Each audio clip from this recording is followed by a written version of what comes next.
अस्सलाम वालेकुम dear students, कैसे हैं आप सब। My name is Rayan Malik and I am here to discuss full book paper of physics class 10 and also give you some of the tips of presentation which will make your paper more attractive. आइए discuss करते हैं आज का paper. Grade 9 Physics and the test paper 5 which consists of your full book. And today's lecture I will give you some of the tips of presentation which will make your paper more attractive. So let's start. As you know that your paper consists of two types, objective type and subjective type. And for objective type, you have just 15 minutes to solve 12 MCQs. So let's discuss one by one. The first one is, which of the following unit is not a derived unit? And the options are A. Pascal, B. Kilogram, and C. Newton, and D. Watt. So drive quantities के जो units होते हैं उन्हें हम कहते हैं drive units. अब हम यहां अगर डिस्कस करें पास्कल जो यूनिट है दैट इज अ प्रेशर जो है वो एक ड्राइव क्वांटिटी है, दैट मींस कि ये भी ड्राइव यूनिट है। और हमने यहां पर एमसीक्यूज वो चूज करना है जो कि ड्राइव यूनिट ना हो। So if you look at the option B which is kilogram, so kilogram जो है ये यूनिट है मैस का, और मैस जो है वो एक बेस क्वांटिटी है, दैट्स व्हाई ये यूनिट भी क्या होगा, बेस यूनिट होगा। That means it is not the derived unit, so option B is correct. Clear? So mark option B. Second MCQ, which of the following is a vector quantity? So कौन सी इनमें से vector quantity है? Options are A speed, B distance, and C displacement, and D all. So vector quantity वो quantity होती है जिसकी magnitude भी हो और डायरेक्शन भी हो। If we look at option A which is speed, so speed जो है इसकी मैग्नीट्यूड तो होती है लेकिन डायरेक्शन नहीं होती, that means it is not a vector quantity. Option B distance, so distance भी एक स्केलर क्वांटिटी है बिकॉज इसकी भी सिर्फ मैग्नीट्यूड होती है, कोई डायरेक्शन नहीं होती। But if we look at option C which is displacement, so displacement is a quantity जिसकी मैग्नीट्यूड भी होती है और डायरेक्शन भी होती है, that's why it is a vector quantity. So mark option C is correct.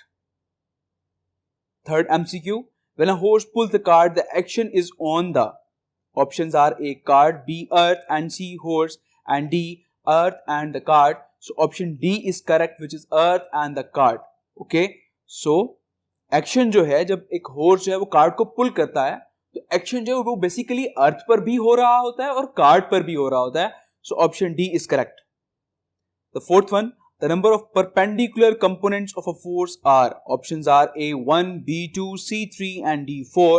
So force के जो perpendicular components होते हैं they are two components which is X component and Y component. So mark option B which is 2 as a correct option. Clear? The fifth statement, the moon is required dash days to complete its one revolution around the earth. So this MCQ is taken from chapter number 5 और जहां पर ये बताया गया है कि moon जो है वो 27.3 डेज लगाता है एक राउंड जो है अर्थ के राउंड अबाउट एक चक्कर लगाने में 23.7 डेज जो है उसको लगते हैं। Clear? So option C is correct, 27.3।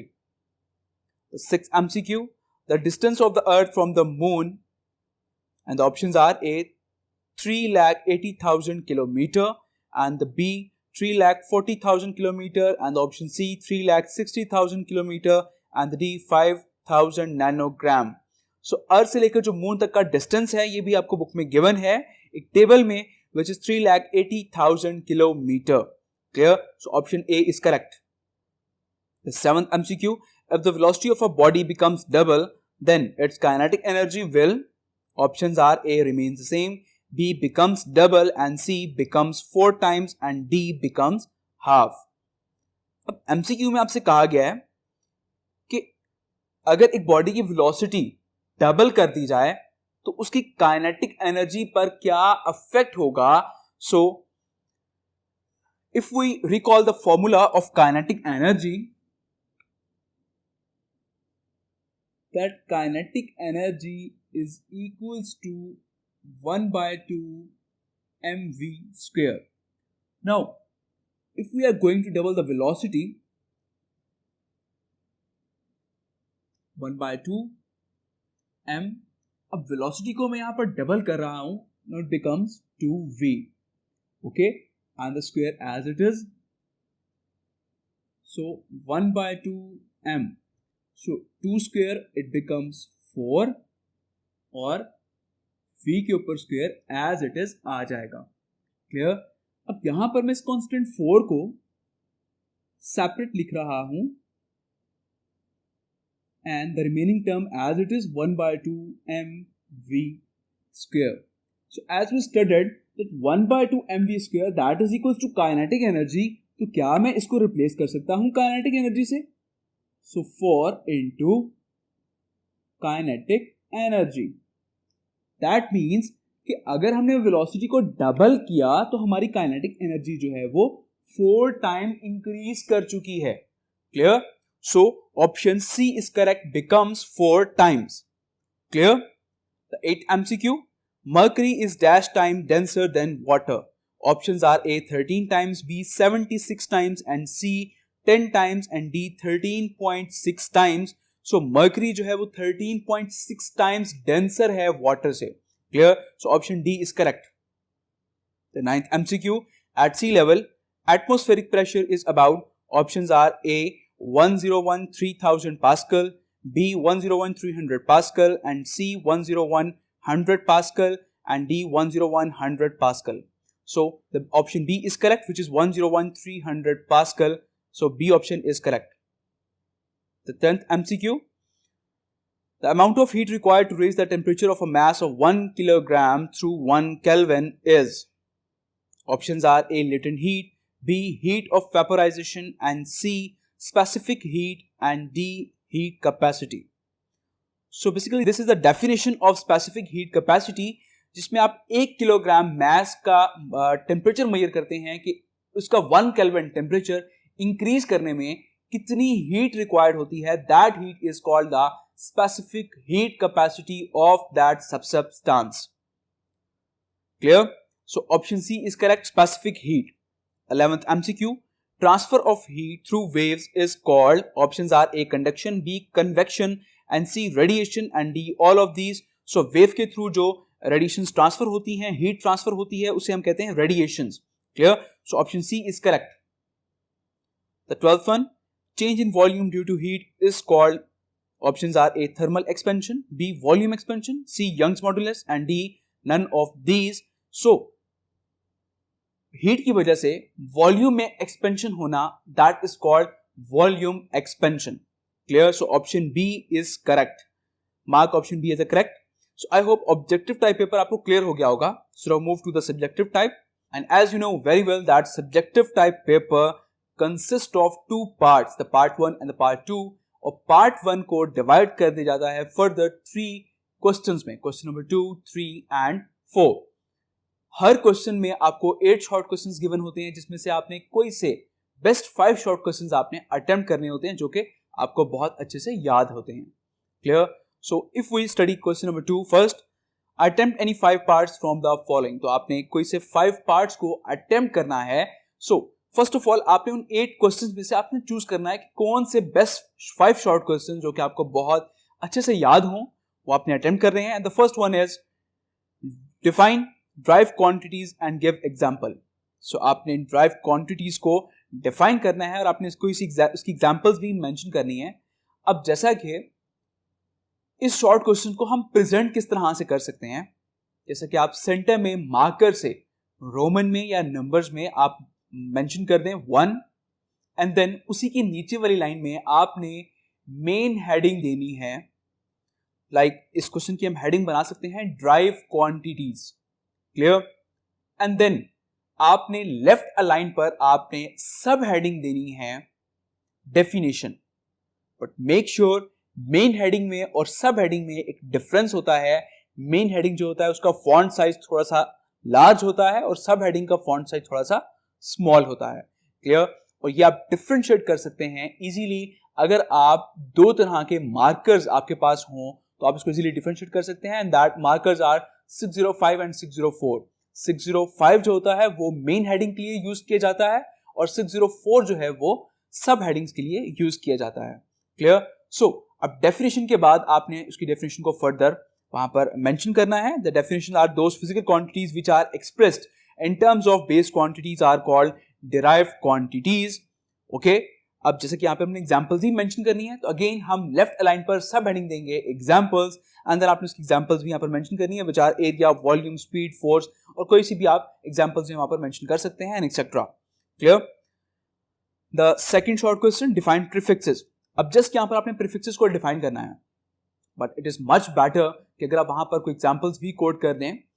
Like prefixes को फर्स्ट ऑफ ऑल हम डिफाइन करेंगे, सेंटर में main heading prefixes, then the sub heading is definition, and prefixes are the word or letters added before SI units such as, now examples, kilo, mega, giga and milli. Clear? So these all are prefixes. The third MCQ, define screw gauge. So again आप center में main heading देंगे screw gauge, and then the sub heading is definition, और आपने further screw gauge को define करना है. Clear? It is much better कि अगर आप उस स्क्रू गेज के साथ उसका लीस्ट काउंट भी मेंशन कर दें. Clear? The fourth one, define uniform velocity. So अब यूनिफॉर्म वेलोसिटी को आप यहाँ पर फर्दर डिफाइन करना है. सो सेंटर में हम मेन हेडिंग देंगे uniform velocity, and then side पे हम सब हेडिंग देंगे डेफिनेशन, और जस्ट आपने उसकी डेफिनेशन जो है वो आपने यहाँ पर मेंशन करनी है. The fifth one, define negative acceleration. Acceleration of a body is negative if the velocity of body decreases. The direction of negative acceleration is opposite to the direction in which the body is moving. Clear? अब basically deceleration और retardation में हमने ये discuss किया था कि वो भी आपकी बॉडी के मोशन के अपोज मूव कर रहा होता है. Okay, that acceleration is called deceleration. But negative में इस तरह से नहीं है. नेगेटिव एक्सेलरेशन में ये है कि अगर आपका जो एक्सेलरेशन है वो इंक्रीजिंग में नहीं, वो डिक्रीजिंग में जा रहा है. लेट्स सपोज जैसे एक्सेलरेशन हम फाइंड करते हैं vf minus vi. So let's suppose कि अब एक्सेलरेशन vf फाइनल जो है वो है 2 और इनिशियल जो है वो है 4. सो अब अगर मैं इसको इस तरह से मेंशन करूं,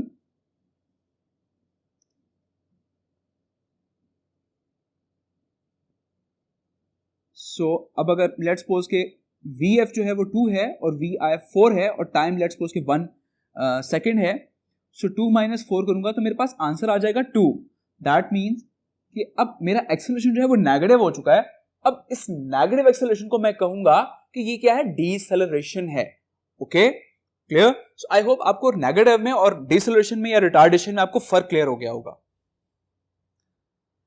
the sixth one, difference between distance and displacement. So जब भी पेपर में इस तरह का क्वेश्चन आ जाए कि आपने डिफरेंशिएट करना हो, कोई डिफरेंस देना हो, तो आप एक टेबल फॉर्मेट में इसको रिप्रेजेंट कर सकते हैं. लाइक आप टेबल में फर्स्ट कॉलम में आप मेंशन करते हैं distance and the second column displacement, और फर्दर फिर हम उसको कोरेस्पॉन्डिंग जो है उसको आपने डिफरेंशिएट करना है.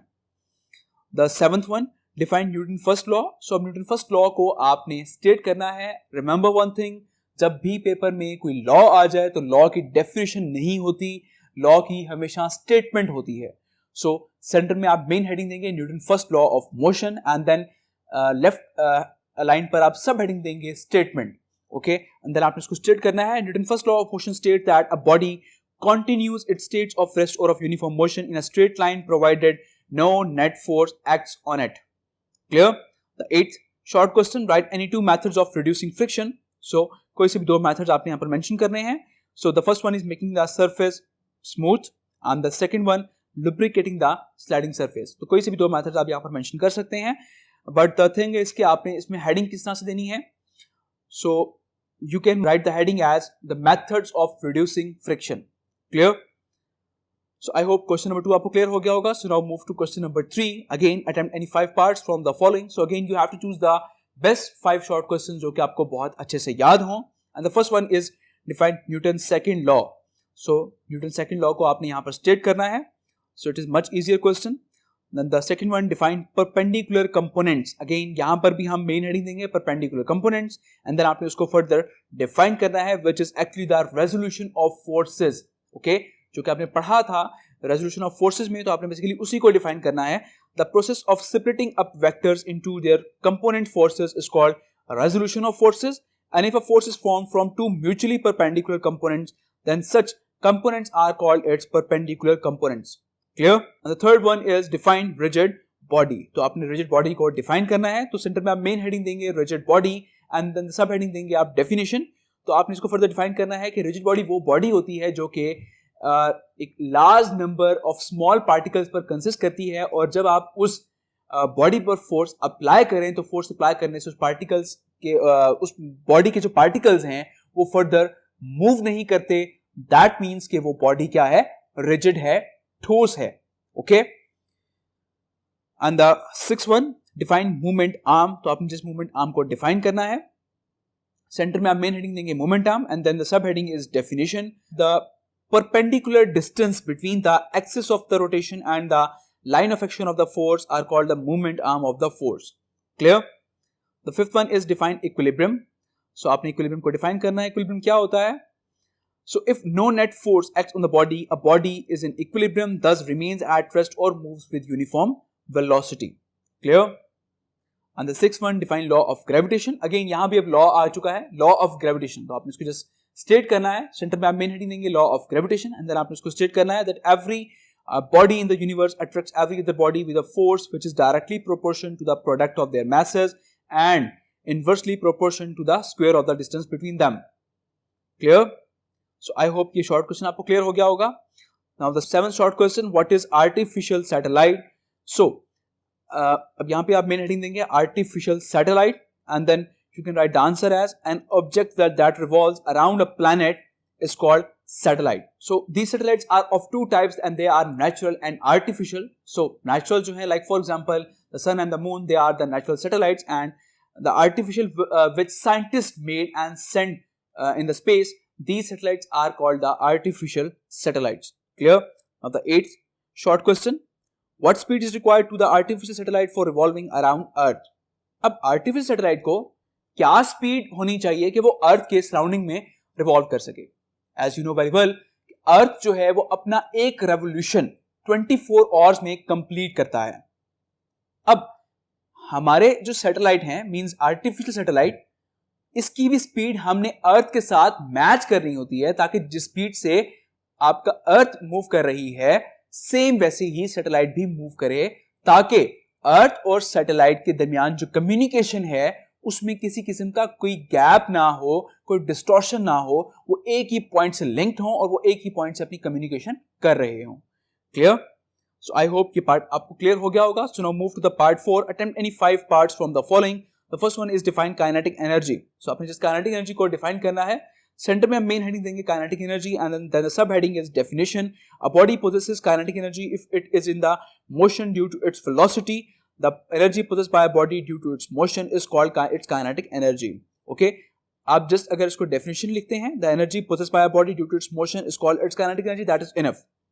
But इसके साथ अगर आप इसका फॉर्मूला भी मेंशन कर दें, that kinetic energy is equals to 1/2 mv square, that is much presentable. The second one, what kind of energy is in the hammer on a certain height? So कोई भी object, कोई भी body जो कि height पे हो, उसमें कौन सी एनर्जी होती है, and that is potential energy. Okay, so अब यहां पर हम हेडिंग दे सकते हैं the energy at certain height. Okay, and then further हम उसका आंसर इस तरह से मेंशन कर सकते हैं, as energy due to certain height is called gravitational potential energy, so the hammer possesses the potential energy at a certain height. Clear? The third one is define power and write its unit. अब इस question में आपसे उसने power की definition demand की है और इसका यूनिट भी पूछा है, तो आपने प्रॉपरली सेंटर में मेन हेडिंग मेंशन करनी है पावर, देन सब हेडिंग डेफिनेशन और पावर को आपने फर्दर डिफाइन करना है, एंड देन अगेन आपने लेफ्ट लाइन पर सब हेडिंग मेंशन करनी है मार्कर से यूनिट, एंड देन आपने पेन से उसका यूनिट भी मेंशन करना है। आगे further the unit of power is what and 1 watt that is equals to joule per second. Clear? Now the sixth one, now the fourth one, define Hooke's law. So further यहाँ पे आपने Hooke's law को state करना है। So much easier short question, आपने Hooke's law mention करना है centre में, and then the left line में स्टेटमेंट, and then आपने फर्दर उसको स्टेट करना है। The fifth short question, define stress. So आपने यहाँ पर स्ट्रेस को डिफाइन करना है, सेंटर में मेन हेडिंग आप देंगे stress, and then the sub heading is definition. The deforming force acting on unit area at the surface of a body is called stress. And then आप इसका formula भी mention करना है, और formula हमेशा आप मार्कर से मेंशन करेंगे ताकि वो अट्रैक्टिव हो जाए। Okay, So stress is equals to force over area. And the 6th short question, define convection and give examples. तो आपने convection को define करना है. Convection क्या होता है? Heat का transfer होना due to the actual movement of the molecules is called convection. Clear? So the transfer of heat by the actual movement of molecules from hot place to cold place is known as convection. अब then आपने example भी mention करनी है. Then again आप सब heading देंगे marker से examples, and then the balloon inflated with hot air rise up air becomes lighter on heating. Clear? So आप कोई भी और example भी वहाँ पर mention कर सकते हैं. The 7th one is define evaporation. आपने just evaporation को define करना है. Center में आप main heading देंगे evaporation, and then the sub heading is definition. और आपने evaporation की को further define करना है. Evaporation is the changing of a liquid into vapors from the surface of a liquid without heating it. Clear? The 8th one is what is internal energy of a body. So body की internal energy क्या होती है? That is actually the kinetic energy and the potential energy, और वो energy जो कि atoms molecule के साथ associated होती है उसे हम कहते हैं body की internal energy. Clear? So आप center में main heading देंगे internal energy of a body, and then you can write the answer as the sum of kinetic energy and potential energy associated with the atoms, molecules and particles of a body is called its internal energy. Clear? So I hope ये short questions के parts आपको clear हो गए होंगे. So now move to part 2, which composed of 3 long questions, and you have to choose the best 2 long questions, and each long question has further 2 parts, which is A and B. और जिस question का आप part A attempt करने जा रहे हैं, आपने part B भी उसी क्वेश्चन का अटेम्प्ट करना है, बिकॉज अगर आप पार्ट B किसी और क्वेश्चन का अटेम्प्ट करते हैं तो आपको उसके मार्क्स नहीं मिलेंगे. सो मेक श्योर कि आपके दोनों पार्ट्स जो हैं वो एक ही क्वेश्चन के होने चाहिए. So question number 5, part A, drive third equation of motion with the help of speed time graph. So equations of motion में किसी भी इक्वेशन ऑफ मोशन का अगर लॉन्ग आ जाता है तो मेक श्योर आपने उसके साथ ग्राफ जरूर ड्रॉ करना है. ओके, ग्राफ के बगैर इक्वेशन ऑफ मोशन के आपको मार्क्स पूरे नहीं मिलेंगे, ऑल्दो अगर आपने थॉरली स्टेप बाय स्टेप आपने ड्राइव ही क्यों ना किया हो. क्लियर? सो आपने डायग्राम ड्रॉ करनी है, इसका ग्राफ जो है, और फिर देन आपने उसकी ड्राइव करनी है इक्वेशन, एंड देन उसका फाइनल प्रूफ भी मेंशन करना है. So third equation of motion का, जैसा कि 2as is equals to vf square minus vi square. Now the part B, how much is the force of friction between a wooden block of mass 5 kg and the horizontal marble floor? So अब आपने force of friction find करनी है एक wooden block और एक horizontal marble floor के दरमियान, और wooden block का जो mass है वो है 5 किलोग्राम. So आपको mass given है 5 किलोग्राम, और जो coefficient of friction होती है which is of the marble. Clear? Now you have to find the force of friction. So as you know the formula that force of friction is equals to mu mg. So just you have to put the values in the formula. Mu which is equal to 0.6, mass है 5 kilogram, and g is the gravity which is 10. Okay, so further इसको multiply करेंगे तो आपके पास force of friction का answer आ जाएगा which is 30 Newton. Clear? But numericals में last में आपको रिजल्ट भी मेंशन करना होता है. So रिजल्ट के साथ आप मेंशन करेंगे force of friction. अब जैसा कि यहाँ पर आप देख सकते हैं कि मैंने जिस न्यूमेरिकल को यहाँ पर प्रेजेंट किया, स्टार्ट में मैंने मेंशन किया given data, then required, then solution and then result. तो जो हेडिंग्स हैं ये आपने प्रॉपरली मार्कर से मेंशन करनी है लेफ्ट अलाइन पर. क्लियर?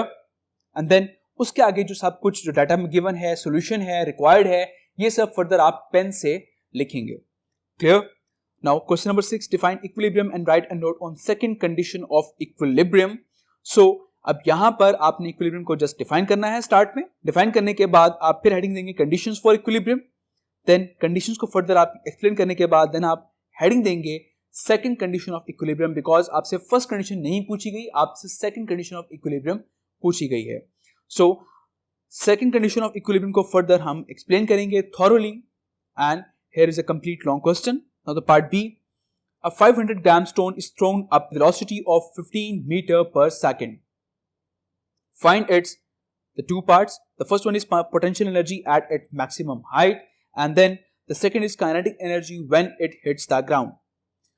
So अब यहाँ पर आपको stone का mass given है which is 500 gram. First of all इस mass को हम convert करेंगे किलोग्राम में, और किलोग्राम में convert करने के लिए इसको आप 1000 से divide करते हैं. So 500 divided by 1000 it becomes 0.5 kilogram. और आपको स्टोन की वेलोसिटी भी गिवन है which is 15 मीटर पर सेकेंड. सो जैसे कि आपने फाइंड करनी है पोटेंशियल एनर्जी और काइनेटिक एनर्जी, तो फर्स्ट ऑफ ऑल हम फाइंड करेंगे यहां पर kinetic energy, and as you know kinetic energy that is equal to 1/2 mv², so 1/2 m mass है आपको 0.5 गिवन है और v जो है वो है 15 गिवन, सो 15 का हम फर्दर स्क्वायर करेंगे एंड देन फर्दर इसको हम जब सॉल्व करेंगे तो आपका आंसर आ जाएगा 56.25 जाउल। क्लियर? अब जैसे कि हमें मालूम है कि जब हम स्टोन को हिट करते हैं वर्टिकली अपवर्ड, तो बेसिकली जो एनर्जी पोटेंशियल एनर्जी जो हाइट पर होती है वही सेम पोटेंशियल एनर्जी कन्वर्ट हो जाती है काइनेटिक एनर्जी में जब वो ग्राउंड को हिट करती है। दैट मीन्स कि अगर हमारे पास काइनेटिक एनर्जी हमें मालूम है तो हम इजीली उस काइनेटिक एनर्जी को कन्वर्ट कर देते हैं पोटेंशियल एनर्जी में। सो you have mentioned that kinetic energy while hitting the ground that is equals to potential energy at maximum height. So they both are equal. So that's why potential energy is also equals to 56.25 joule. Clear? And at the end you must have to write the results. Question number 7 part A, write a note on Pascal's law and its application. तो आपने Pascal's law पर note लिखना है। First of all आप Pascal's law को state करेंगे और state करने के बाद आपने इसकी एप्लीकेशन मेंशन करनी है विच इज हाइड्रोलिक प्रेस, और हाइड्रोलिक प्रेस लॉन्ग को एक्सप्लेन करते हुए आपने इसकी डायग्राम भी साथ ड्रॉ करनी है और इसकी डेरिवेशन जो है वो भी आपने प्रॉपर्ली ड्राइव करके इसका फाइनल फॉर्मूला ड्राइव करना है which is F2 is equals to F1 into A over A. Clear? So now the part B, a balloon contains 1.2 meter cube air at 15 degrees Celsius. Find its volume at 40 degrees Celsius. The thermal coefficient of volume expansion of air is 3.67 into 10 raised to the power 3 per Kelvin. अब जैसे कि आपको initial volume given है V1 which is equals to 1.2 meter cube और T1 temperature आपको given है 15 degree Celsius. Although we have to convert it into Kelvin, so Kelvin में convert करने के लिए इसमें आप 273 ऐड करेंगे, it becomes 288 Kelvin. And the T2 temperature final which is 40 degree Celsius, इसमें भी further आप 273 ऐड करेंगे, it becomes 313 Kelvin. And the coefficient of volume expansion beta which is equal to 3.67 into 10 raised to the power minus 3 per Kelvin, and you have to find the volume. So as we know that V is equals to V naught plus 1 into 1 plus beta T2 minus T1. So you have to put the values in the formula. V naught which is 1.2 and into 1 plus beta की value आप mention कर देंगे and then T2 minus T2. So further इसको आप solve करेंगे तो आपका answer आ जाएगा 1.3 metre cube. So this is the final volume of the gas which is 1.3 metre cube. Clear? So I hope ये पेपर आपको बहुत अच्छे से क्लियर हो गया होगा. So अपना बहुत सारा ख्याल रखिएगा and best of luck for your final exams. Take care. Allah Hafiz.